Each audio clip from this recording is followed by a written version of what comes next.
Okay, it wasn't too long ago where, of course, we announced that Tucker Carlson was fired from Fox. At the end of the day, like Tucker really was the only reason to watch Fox. There's some okay hosts on there, and we're going to get into that in just a second. But Tucker really told the truth on a level that a lot of other people were afraid to do. He did it clearly, he did it with passion. And that's why Tucker is really an awesome person. That's why I look forward to following Tucker on his sort of Twitter videos adventure that he's going to be doing in the future. But now Fox has announced their new primetime lineup. Do you think it's going to be enough? I'm going to go over it in just a second and give you my thoughts on just to where this is going to go. We will get into the news. All right. My name is John Delarose. If you're new to the channel, I'm a #1 best-selling author and award-winning comic creator. And this is my Stars Entwined. And I've got a beautiful, beautiful science fiction trilogy that you'll absolutely love. Go check this out on Amazon today. My links are in the description below.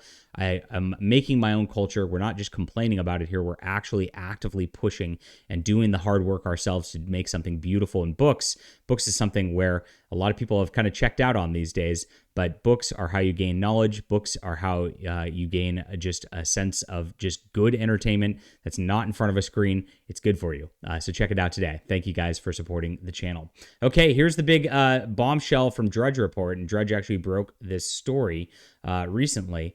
It is, and I don't even have it up. How exciting for you guys right here. What's going on? Here it is. Okay.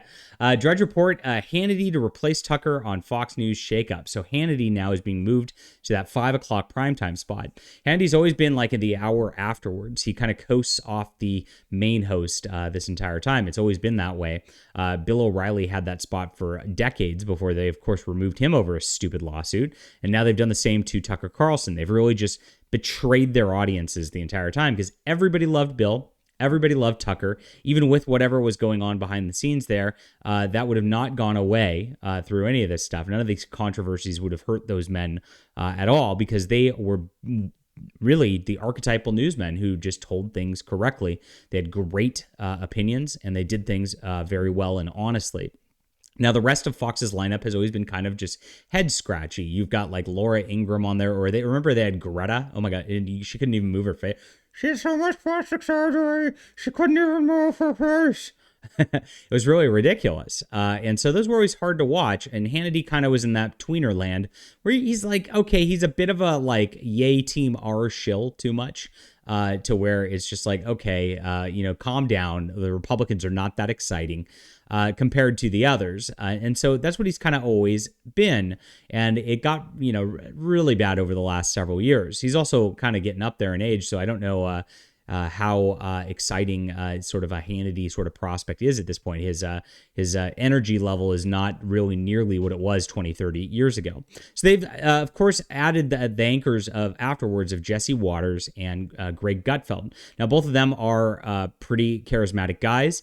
I've met Greg Gutfeld. He's pretty great, but they're also, even with where they're at, I still feel like they're B tier kind of guys. So I don't think they're going to carry your lineup all the way through this.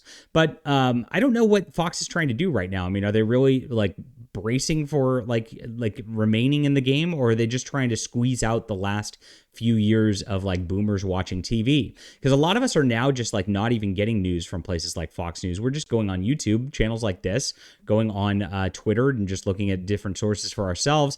And we don't really need that network anymore. The only people who really watch it are boomers. And that's why you see the most of the commercials on there being like the Village's retirement homes, or, buy gold from Roslyn Capital for your retirement, or erectile dysfunction ads, right? That's about all we see on there these days. So, I mean, are they just trying to appease the boomers because that's, Hannity's like the known face who they kind of like have loved forever. And Jesse Waters was that whippersnapper that Bill O'Reilly brought up, and Greg Gutfeld kind of entertained them for years. It seems like that's what they're doing. It doesn't seem like they're trying to court the next generation of audiences and bring in a new conservative audience whatsoever. It looks like they're just trying to push that course forward and just try to make you forget that Tucker Carlson was ever there. But Tucker Carlson was the draw. I don't see this working out very great for Fox. We'll see how it goes. Now, CNN, of course, moved that gal who was given the Trump town hall to their 6 o'clock spot. She's not going to do well either. She really doesn't have the gravitas herself. Trump wiped the floor with her. It was kind of crazy. So it's not like their competition on cable's any better. But you know what? I'd rather just tune into like Tim Pool on YouTube for his sort of newscast shows or something like that than watch any of these guys. I'll be honest by that right now. Okay. Leave a comment down below with what you think about this. Hit that like and subscribe button. We'll be back soon.